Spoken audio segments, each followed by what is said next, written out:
We found a few barley grains, we found some fig seeds.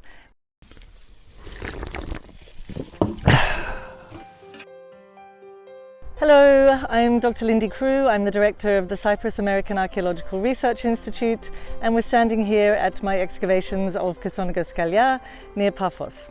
But most interesting for your point of view is this courtyard here, where we have interpreted a structure as a malting kiln used in the production of beer. And when we were excavating, we came down upon a whole lot of collapse of pieces of mud plaster. After excavating what we believe to be the malting kiln, we decided to do some experiments to try and reconstruct them. And then we actually we didn't make bricks, but we just built coils of earth where we found evidence for burning and fire. And we believe that the fire was set inside this pithos. The hot air would rise up into the top of the dome and then circulate around inside the dome. But the floor level is actually perfect for malting barley. This is one of the malts that we use today. This is what the archaeologists think the ancient Cyprus were able to make in their kilns. This is a pale malt. We're just trying to be as authentic as possible.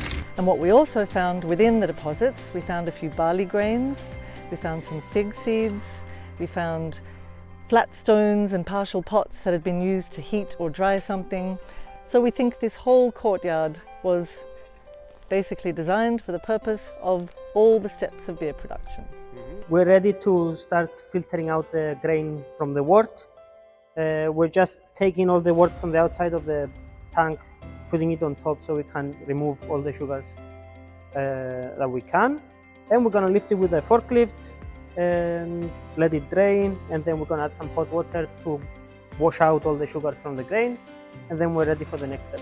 The biggest issue we had was how to get the yeast started within the brewing process, and we tried with figs, because we've also found evidence of fig seeds on the excavation. So we always like to use the freshest possible ingredients. Our mountain tea was picked on the mountains of Troodos, and the figs we're going to use are just 50 meters from the brewery. The brewery is right over there. We will come just before the boil, cut the figs, and we'll just cut them up into pieces so it's easy to extract the flavor, and add them later on in the boil.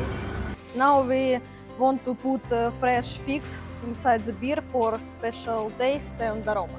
The fig beer was the nicest flavour actually. It got quite a nice alcohol content, and the fig flavour really made quite a nice addition to the beer.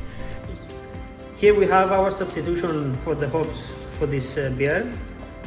So this is a traditional mountain tea from Cyprus, from the mountains. So we are ready to add the mountain tea to the beer. In the past, especially in Cyprus, people didn't use hops for the beers. They would use different herbs.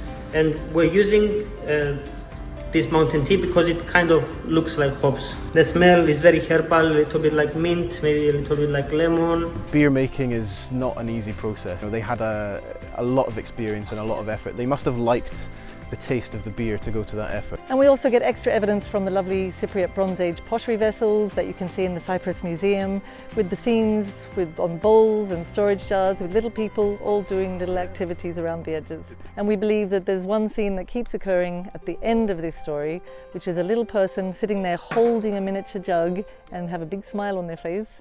And we think this is the people, finally they get to the last stage of their beer production and they get to sit back and relax and enjoy their beer.